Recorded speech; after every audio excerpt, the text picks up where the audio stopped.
I just turned 30 and I want to make sure that this coming decade of my life is going to be a good one. And so that's what I want to talk to you about today, how I'm making sure that my 30s are going to be great.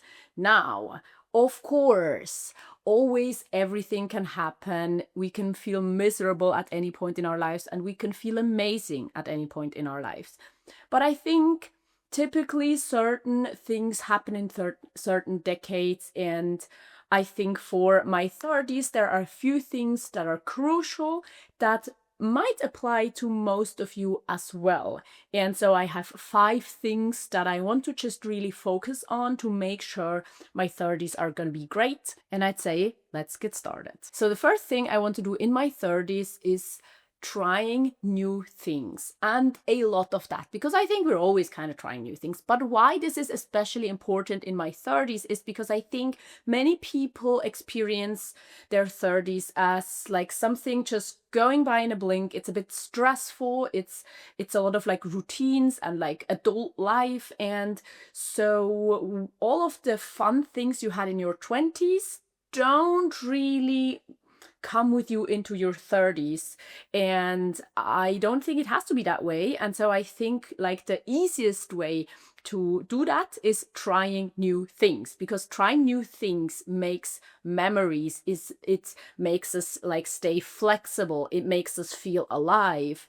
It often can hold a lot of happiness, like trying new hobbies and just staying curious to what we're interested in, and not thinking like, oh, I've done that for 15 years, I have to continue doing that, and I haven't started this sport in my teens, so why bother now? No, let's try new things in our 30s, and I'm sure it's going to be so worth it. And then another thing that I want to do in my 30s, I think really has to do with getting older and wiser maybe, but it's being vulnerable. So I feel getting older, it gets easier to like not be perfect, and it gets easier to admit that I'm just a person, and it gets easier to share stuff with other people, with loved ones that I maybe don't feel great about or don't feel sure about. And the thing here is that I want to be really, really vulnerable, especially offline. And that's because I try to be authentic here as well. But during my late 20s and now being 30, I do also realize that I value privacy a lot. So I'm always trying to be super authentic here and also share vulnerable stuff. But then sometimes maybe there are things I'm really unsure about, where it's best discussed with like close friends, my partner and family and things like that. And I think sometimes because we're so focused on the internet and surface level friendships, and I don't know, but sometimes it feels like we're not encouraged to be vulnerable enough.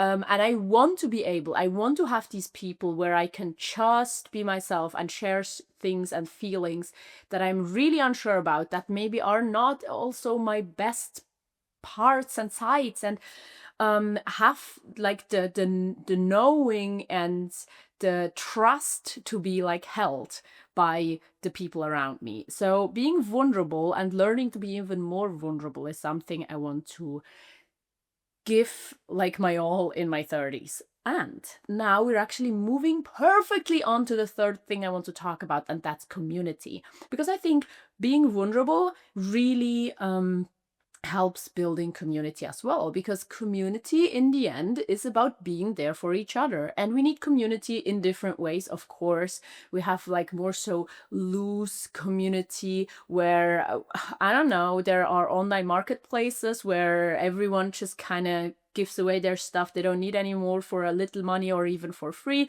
That's some kind of community. And then there's the kind of community like the neighbors I have, where sometimes if I have too much food, I'm like texting them like, can you use some apples, some carrots, something like that.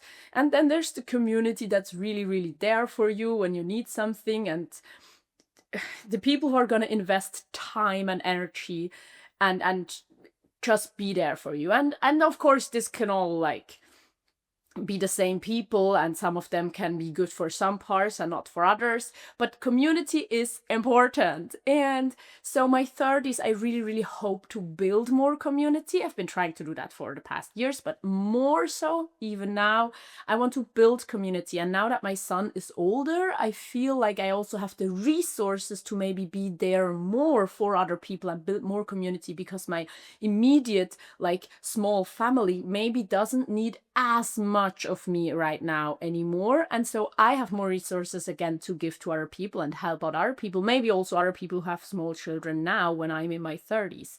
Because having a small child or several small children is a lot of work, and our society usually doesn't have the systems that like completely help with that and help you take care of it yourself. So community is important. Also, elder people, our parents and grandparents get older and can make a lot of use from like community. And I think it's just wonderful, and something that, coming from like a more individualistic perspective at the start of my 20s, I really, really want to focus on in my 30s. And here I have to kind of add the second half to that point. Focusing on community for me also means decentering the internet and decentering men. Now let me explain. I think we feel a lot of community on the internet, and we feel like the internet can give us a lot, but then we realize that actually we also need some offline community. And so I think the internet is going to be there. I'm going to be on the internet, that's fine, but I want to take some of the importance away from it. I want to focus more of my energy into offline connections.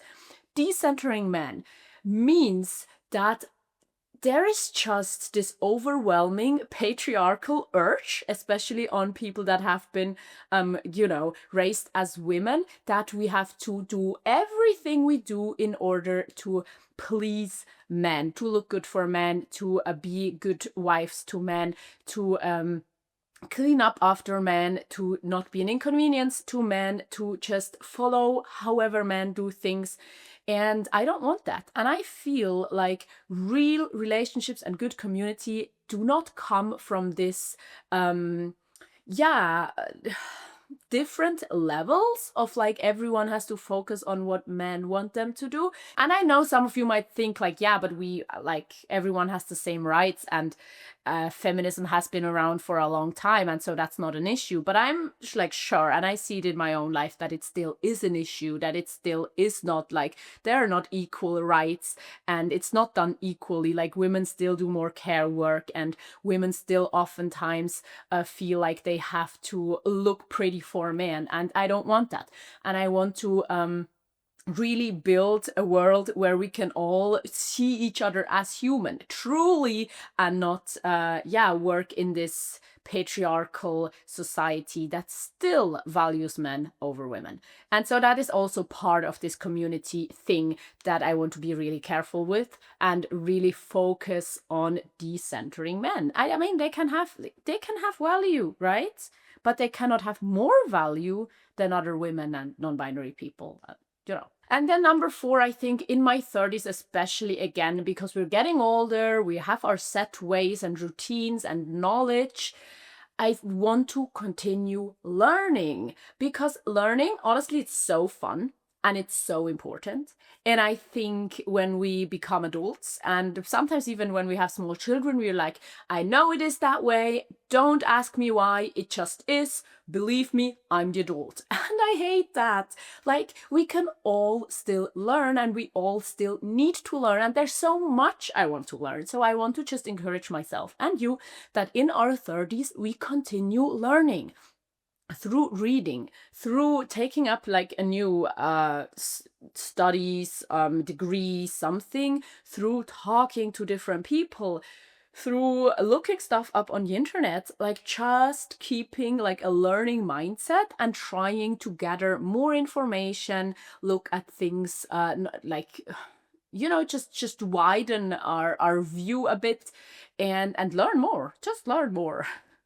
And then number 5, you might have seen that coming. Spending a lot of time in nature is gonna be a crucial part of my 30s because I just know being in nature makes me happy.